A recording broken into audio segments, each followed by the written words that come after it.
Okay, I saw Sweethearts on HBOMax. I figured I'd click on it, and I watched it. Here's the thing. I like this film. I don't know why. I feel like this is a film I think was categorized under raunchy comedy. And here's the deal. It's raunchy in some places, but it could have been a whole lot raunchier if it wanted to be. And it doesn't really go there. And actually, the places this film goes is really kind of interesting. I actually kind of went like, okay. Basically, the film is about two characters, one guy, one gal, and they both have long-distance relationships. The two main characters are going to college together, and they've been friends for years. And their significant others are really dragging them down. Essentially, the main male character has this one gal who's constantly calling him on the phone, and so he's not really trying to make any friends, and he's kind of a pushover. And he has a roommate who borrows his car like all the time, and at one point in time his roommate borrows his car so he can go home, which I think is really crossing a line, but we'll get to these plot points later. As far as the female lead, she also has a relationship with some guy who is going to a different college on a football scholarship, and she's kind of losing interest in him. And also, she's kind of emotionally shut off from the rest of the world too. I mean, she has actually a nice roommate, but she kind of treats the roommate kind of down. And this is actually brought up in the thing, shown to you, not just told. And I have to admit, these characters are rather interesting. So they have this friendship together, and the way they interact feels very real. I mean, I've had friendships with people like this in college, and the back and forth dialogue between them is really good. And also, most films don't really cover this type of relationship. This idea of essentially going to college, but you're still dating someone who is still in high school. That actually happens a lot. And usually those relationships don't work out because of the long distance, and the people just want to go different directions. It just makes a lot of sense. And so usually the breakups happen. This is the focal point of this film, that the main two characters, they're in relationships that they don't like, and they want to get rid of them. So the focal point of the film comes around Thanksgiving break or something like that, or a holiday break of some type.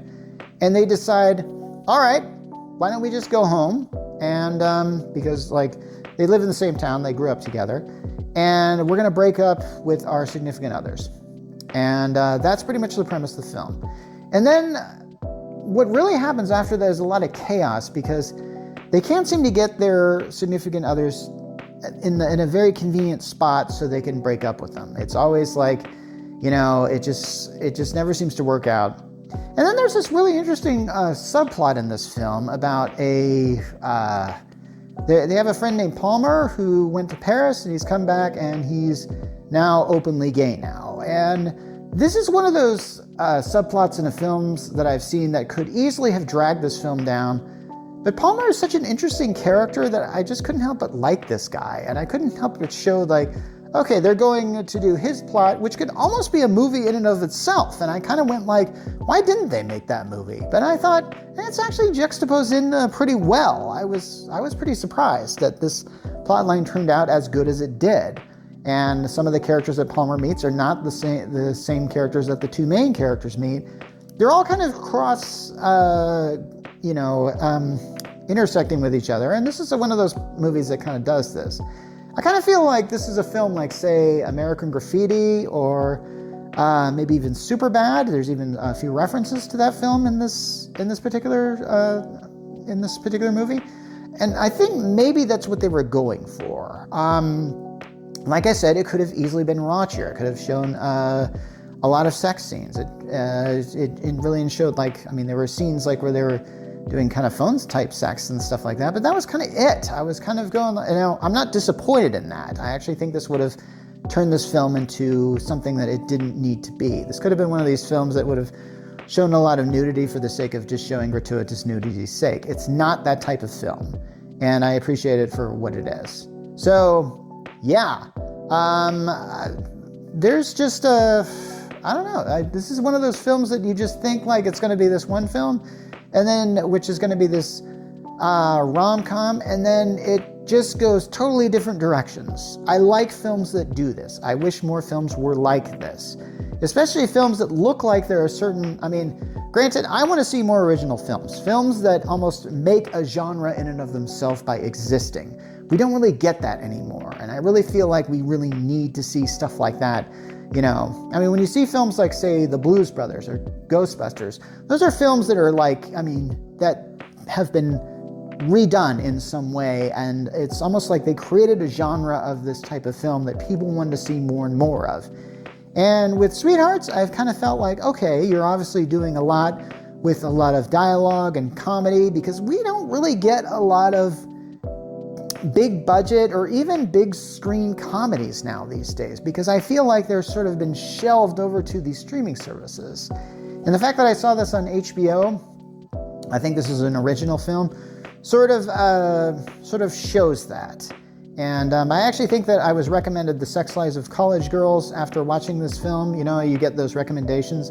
I get the feeling like, I don't know, maybe that same team was involved with this, because I kind of felt like, yeah, this does kind of feel like that show. Which I've watched the first 2 seasons of. I haven't watched the 3rd season yet, or actually I'm planning on watching that when that drops entirely. But essentially, yeah, The Sweethearts it's one of those comedies that I kind of feel like it does have heart in it, but it's not like it's one of those films that slows down entirely so they can get the heart out and you're in tears. There are right and wrong ways to do that, and there are some comedies that can do that, and they can do that really well. But I got the feeling like the Sweethearts didn't want to be one of those.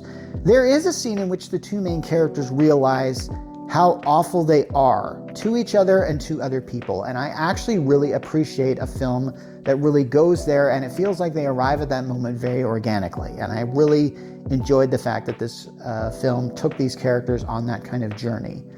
Now, I'm going to get into spoilers here, because you're probably thinking like, oh, I get it. These 2, the male and female, are trying to break up with their significant others. So then they're going to get together. And here's the thing. They don't. Yeah. There's a scene in which they flirt with that idea. They kiss right after breaking up with their significant others. And here's the thing. I kind of went like, I don't want them to get together. And there's even a scene later in the film where a character is watching When Harry Met Sally, and I kind of thought, oh, I get it. And there's that scene where Billy Crystal runs to Meg Ryan to try and find her, to tell her that he really loves her and he wants to spend the rest of his life with her.